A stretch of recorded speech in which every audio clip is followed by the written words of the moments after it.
इनको मारा है। हल्का घूम जाइए जी। नहीं फिर से क्या मजबूरी क्या हो गई थी जो ये कदम उठाया? हाँ वहाँ बता थोड़ा 24 मुकदमे इन्होंने हमारे ऊपर फर्जी कर रखे थे, चोरी से, डकैती से, मर्डर से, जिसमें हमारा कोई सहयोग नहीं था। माइक नहीं लगना है भाई। फिर कोई भी मुकदमा बंद होता था तो उसका ये रिवीजन डाल देते कि पिछला जजमेंट गलत हुआ तो वो रीस्टोर हो जाते थे। 24 हर साल 1-2 मुकदमे डाल देते थे। हम खाना नहीं खा पाते थे, रात में नींद नहीं आती थी, जग जाते थे तो फिर नींद ही नहीं आती थी। हम इस वजह से परेशान थे, या तो हम सुसाइड कर लें अपने को या इसको मार दें। तो बच्चा कैसे लेके गया? जेम्स से लेके गया था। आज कैसे ले गए? क्या घटना? जेम्स से जेब में रख के ले गए थे। क्या पुलिस ने कुछ चेक किया? अरे रुक तो जाओ। अरे वकीलों कम चेकिंग करती है। अदालत परिसर को ही क्यों चुना था? वहाँ एक इनका निश्चित पहुँचना होता है, जहाँ हमारे केस लगे वहाँ उनका केस लगा होता है। रंजिश किस बात की? वो हमारे पूर्व में किराएदार थे, 2008 में मकान खाली करवाया, 2000 में मकान खाली करवाया था, तो वो पुलिस के सहयोग से खाली हो पाया था, वरना वो कब्जा कर रहे थे। कोई पश्चाताप है किसी प्रकार का? उसके बाद जो है वो हमारी शिकायत करने लगे।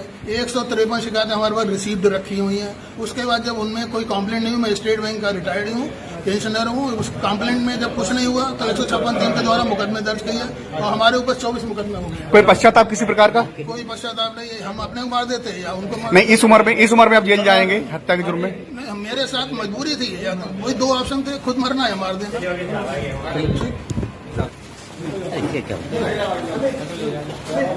ये लगभग 11:45 पे सीजेएम साहिबा द्वारा फ़ोन से मुझे बताया गया। हम और डीएम साहब तहसील दिवस के लिए तिलहन थे, तो ये बताया गया कि एक वकील की बॉडी वहाँ सेकंड फ्लोर पे सीजेएम फर्स्ट का जो कार्यालय होता है जिसमें इनके बाबू बैठते हैं, वहाँ पे पड़ी है और इनको एक गनशॉट वुंड है।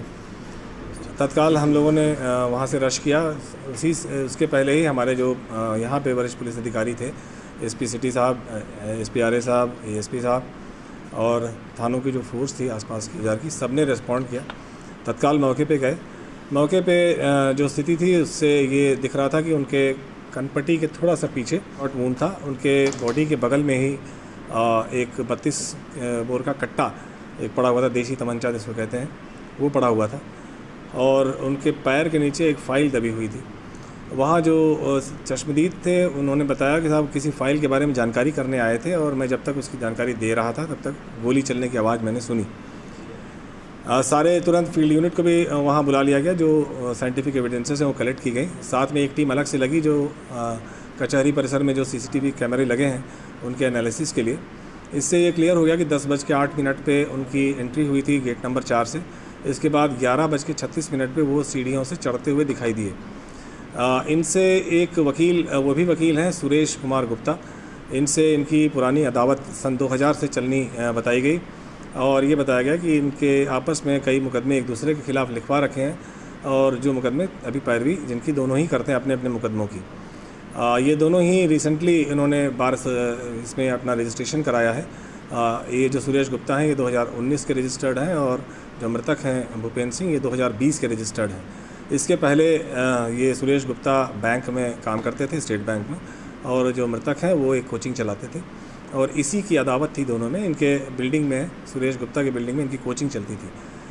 सन 2000 के बाद से लगातार एक दूसरे के खिलाफ इस तरह की मुकदमेबाजी की एक सीक्वेंस चल रहा था जो परिवाद के रूप में दाखिल होता था कोर्ट में ही और उसकी विवेचना करा लेते थे। इस तरह से ही जब चल रहा था तो आज ये भी तथ्य प्रकाश में आया कि सुरेश गुप्ता भी इसमें एक प्राइम सस्पेक्ट हो सकते हैं। सुरेश गुप्ता की तलाश की गई तो वो कचहरी परिसर में ही वो मिल गए और उनके शर्ट पे एक ब्लड स्टेन मिला और कुछ ब्लैकनिंग भी मिली। उनसे जब पूछताछ हुई तो उन्होंने इस घटना की स्वीकारोक्ति की है और इसी कारण से उन्होंने बताया कि हमने ये गोली चलाई इनके ऊपर, कि ये बहुत लंबे समय से मुकदमेबाजी चल रही थी और इससे दिमागी रूप से बहुत वेक्स्ड हो गए थे।